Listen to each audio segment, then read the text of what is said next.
మిత్రులారా నమస్తే, నేను మీ Prasad Murthy. Welcome to Pramu talks. చాలామంది దేశమంతా మేధావులు, న్యాయ నిపుణులు, ప్రతిపక్షాలు అందరూ కూడా ఉత్కంఠగా ఈ రోజు కోసం ఎదురు చూశారు. సుప్రీంకోర్టులో పిటిషన్ ఉంది. అదేమిటయా అంటే 2023లో ఎన్నికల సంఘం యొక్క ప్రధానాధికారి ఇతర సభ్యుల యొక్క నియామకం గురించి బీజేపీ ప్రభుత్వం చేసినటువంటి చట్టం చెల్లదు అని చెప్పి, అది సరైనది కాదు, ఈ సంస్థ ఎన్నికల సంస్థ అనేటటువంటిది ఇండిపెండెంట్ సంస్థగా ఉండడానికి అవకాశం లేనటువంటి నియామకపు ప్రక్రియను ఆ చట్టం రూపొందించింది. ఆ చట్టం సరైనది కాదు అని చెప్పేసి ప్రతిపక్షాలు, ఇతర సభ్యులు అక్కడ పిటిషన్ వేశారు. పిటిషన్ మీద హీరింగ్ అనేటటువంటిది వచ్చింది. 12వ తేదీన వచ్చింది. అది వాయిదా పడి 19కి వచ్చింది. ఈరోజు ఏం చెప్తుంది సుప్రీంకోర్టు అని చెప్పేసి. ఎందుకు ఏం చెప్తుంది అంటే, సుప్రీంకోర్టు 2022లో ఒక ఏర్పాటు చేసింది. ఆ ఏర్పాటు ఏమిటి? చీఫ్ ఎలక్షన్ కమిషనర్ కానీ, ఇతర కమిషనర్, ఎలక్షన్ కమిషన్ ఇతర సభ్యులు కానీ ఎంపిక ఎలా జరగాలంటే 3 సభ్యుల కమిటీని సుప్రీంకోర్టు సూచించింది. అదేమిటయ్యా అంటే, ప్రధానమంత్రి, అలాగే ప్రతిపక్ష నేత, మరొకరు చీఫ్ జస్టిస్ ఆఫ్ ఇండియా, ఈ 3 కలిసి నియమించాలి. ఇది సుప్రీంకోర్టు చేసినటువంటి ఏర్పాటు. అయితే ఇది తాత్కాలికమైనటువంటి ఏర్పాటే, మీరు చట్టం చేసుకోండి దీనికి సంబంధించి అని సుప్రీంకోర్టు చెప్తూ ఒక మాట చెప్పింది. ఏమిటి? మీరు చట్టం చేయండి, కానీ ఎలక్షన్ కమిషన్ అనేటటువంటిది గవర్నమెంట్ ఇంటర్ఫీరెన్స్ లేకుండా, ఎగ్జిక్యూటివ్ ఇంటర్ఫీరెన్స్ అనేటటువంటిది లేకుండా ఇండిపెండెంట్ సంస్థగా ఉండేటట్టుగా చూసుకోండి అని చెప్పి సుప్రీంకోర్టు 2022లో చేసినటువంటి అబ్జర్వేషన్లో గొప్ప సూచన, సలహా ఈ దేశానికి ఇచ్చింది, ఈ దేశాన్ని పరిపాలించేటటువంటి వాళ్ళకి ఇచ్చింది. కానీ దాన్ని అంతటినీ కూడా పక్కన పెట్టేసి 2023లో ఒక చట్టం తీసుకొచ్చింది బీజేపీ ప్రభుత్వం.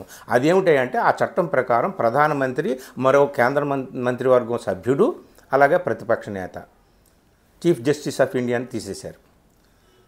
సో వీళ్ళు 3 కలిసి ఎంచుకుంటారు అని చెప్పేసి, ఎలక్షన్ కమిషనర్, చీఫ్ ఎలక్షన్ కమిషనర్ని, ఇతర ఎలక్షన్ కమిషనర్స్ని. ఇదేమిటి? ఇది దారుణం కదా. 2:1 అయింది కదా. సమతుల్యత ఎక్కడ ఉంటుంది? బ్యాలెన్స్ ఎక్కడ ఉంటుంది? అక్కడ సజెషన్స్కి కానీ, డిస్కషన్స్కి కానీ అసలు అవకాశం ఎక్కడ ఉంటుంది? ప్రభుత్వం ప్రధానమంత్రి, మంత్రివర్గ సభ్యుడు, ప్రభుత్వం తరపు వాళ్ళు, ప్రతిపక్ష నేతకి సూచించడానికి, డిస్కస్ చేయడానికి, తన డిసెంట్ని చెప్పడానికి కూడా అవకాశమే లేదు అక్కడ. అంటే ప్రభుత్వం వాళ్ళు ఏం కోరుకుంటే, ఎవరిని కోరుకుంటే వాళ్ళనే తీసుకొచ్చి పెట్టవచ్చు. కాబట్టి దీని మీద పిటిషన్లు వెళ్ళాయి సుప్రీంకోర్టులో. సో అది హీరింగ్కి వచ్చి ఈరోజు హీరింగ్ ఉంది. దీనికోసం అందరూ కూడా ఎదురు చూస్తున్నారనమాట. ఈలోపు ఏం జరిగింది? 18వ తేదీన ఇప్పుడున్నటువంటి చీఫ్ ఎలక్షన్ కమిషనర్, ఎన్నికల ప్రధానాధికారి ఎవరైతే ఉన్నారో రాజీవ్ కుమార్, ఆయన రిటైర్ అవుతున్నాడు కాబట్టి 17వ తేదీన రాత్రి సమావేశం ఏర్పాటు చేసి ప్రతిపక్ష నేత రాహుల్ గాంధీని పిలిచి ప్రధాని అమిత్ షా, హోంమంత్రి అమిత్ షా కూర్చొని ఒక పేరు అనుకున్నారు. ఆ పేరు ఖరారు చేశారు. అయితే రాహుల్ గాంధీ మీటింగ్కి వెళ్ళకుండా ఆ మీటింగ్కి ఒక నోట్ పంపించాడు. అదేమిటయ్యా అంటే, అయ్యా సుప్రీంకోర్టులో పిటిషన్ ఉంది, దాని మీద హియరింగ్ జరుగుతుంది, కొంత వెయిట్ చేయండి, సుప్రీంకోర్టు ఏం చెబుతుందో, ఈ చట్టం మీరు తెచ్చినటువంటి ఈ చట్టం మీద సుప్రీంకోర్టు ఏం చెబుతుందో అది విన్న తర్వాత మనం ఈ ప్రక్రియను చేపడదాం. వెంటనే హరీబురీగా ఆయన దిగుతున్నాడు కాబట్టి అదే రోజు కొత్త వ్యక్తిని అక్కడ కూర్చోబెట్టాల్సిన అవసరం లేదు. యాక్చువల్గా అంత రాజ్యాంగ సంక్షోభం ఏమీ ఉత్పన్నం కాదు. వాస్తవానికి కొన్ని నెలల పాటు, వారం, 2 రోజులు కాదు, 3 రోజులు కాదు, 2-3 వారాలు పొడిగించినా ఏమీ కాదు. లేదా ఉన్న బాడీనే కంటిన్యూ చేయమని కూడా అడగొచ్చు అన్నమాట అప్పటి వరకు. కానీ ఈలోపు కొత్త ఎన్నికల ప్రధానాధికారిని నియమించేసింది. రాహుల్ గాంధీ ఆ సభకు వెళ్ళకుండా నోట్ అయితే పంపించాడు. ఆ నోట్లో అంబేద్కర్ కాలం నుంచి, అంబేద్కర్ ఆలోచనల నుంచి ఇప్పటి వరకు కూడా ఈ ఎన్నికల సంఘం అనేది స్వేచ్ఛగా ఎలా ఉండాలి, ఫ్రీగా, ఇండిపెండెంట్గా ఎలా ఉండాలనేటటువంటి విషయాన్ని ఆయన ప్రతిపాదిస్తూ చెప్పాడు. సరే వాళ్ళు పట్టించుకోలేదు. రాహుల్ గాంధీ వచ్చినా ఒకటే రాకపోయినా ఒకటే. నిజంగా రాహుల్ గాంధీ పార్లమెంట్లోనే మొత్తుకున్నాడు, నేను అక్కడికి వెళ్ళి చేసేది ఏముంది, ప్రధాని నరేంద్ర మోడీ, హోంమంత్రి అమిత్ షా వాళ్ళు ఏ పేరు చెప్తారో ఆ పేరుని ఎండార్స్ చేసి సంతకం పెట్టి రావడం తప్ప నేను ఇంక చేసేది ఏముందని చెప్పి ఆయన అప్పుడే మొత్తుకున్నాడు. అందుకనే ఈసారి మీటింగ్కి కూడా వెళ్ళలేదు. వాళ్ళైతే మొత్తానికి కార్యక్రమం మమా అనిపించేశారు. జ్ఞానేష్ కుమార్ని తీసుకొచ్చి చీఫ్ ఎలక్షన్ కమిషనర్గా నియమించేశారు. 19వ తేదీన దీని మీద కోర్టు హీరింగ్ ఉన్నది అన్న విషయం వాళ్ళకి తెలుసు. సరే, ఈరోజు 19వ తేదీన సుప్రీంకోర్టు ఏం చేసింది? వెంటనే కోర్టు స్పందించాలి కదా, దీని మీద చాలా సీరియస్ ఇష్యూ కదా, ఇది మొత్తం దేశానికి సంబంధించినటువంటి ఇష్యూ కదా. లేదు, మాకు అంత తీరిక లేదు, మాకు చాలా పనులు ఉన్నాయి, కాబట్టి దీనిని మేము మార్చి 19వ తేదీకి వాయిదా వేస్తున్నామని చెప్పేసి సుప్రీంకోర్టు ఈరోజు వాయిదా వేసేసిందండి. అందరికీ చాలా నిరుత్సాహం అయితే కలిగింది. ఈ విషయం మీద ప్రశాంత్ భూషణ్ తీవ్రంగా ప్రశ్నలు వేశాడు, కానీ అక్కడేమీ ఫలితం దక్కలేదు. మార్చి 19 దాకా వాయిదా పడిపోయింది. సరే, మార్చి 19 కానీ లేదా ఆ తర్వాత కానీ సుప్రీంకోర్టు ఈ ప్రభుత్వం తీసుకొచ్చినటువంటి ఈ కొత్త చట్టం విషయంలో ఏం తీర్పు చెబుతుంది ఏమిటి అనేటటువంటిది ఎలా ఉన్నా టైమ్ అండ్ టైమింగ్ అని హిందూ పేపర్ రాసినటువంటి ఈ ఎడిటోరియల్లో ఒకటే మాట చెప్పింది. ఆ రోజు 2022లో సుప్రీంకోర్టు ఏం చెప్పింది? So 2022 judgment is that the appointment process should be insulated from the executive interference so that its functioning will be truly independent. ప్రభుత్వ ఇంటర్ఫీరెన్స్ అనేటటువంటిది, ప్రభుత్వం జోక్యం లేకుండా ఈ ఎలక్షన్ సంఘం అనేటటువంటిది, ఎన్నికల సంఘం అనేటటువంటిది ఇండిపెండెంట్గా ఉంచండి నాయన అని సూచించింది, సలహా చెప్పింది.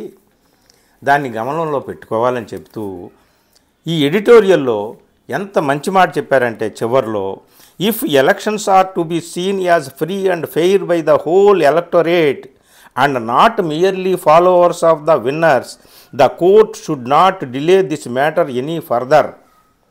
నిజంగా ఎన్నికలు అనేవి సజావుగా జరగాలంటే, ఎన్నికల సంఘం ఫ్రీ అండ్ ఫెయిర్ ఎలక్షన్స్ నిర్వహించాలి అంటే ఈ విషయంలో కోర్టులు మరింత జాప్యం చేయకూడదు అని చెప్పేసి నేను చెప్తున్న మాట కాదు, హిందూ పేపర్ ఎడిటోరియల్లో వీళ్ళు రాసినటువంటి మాట.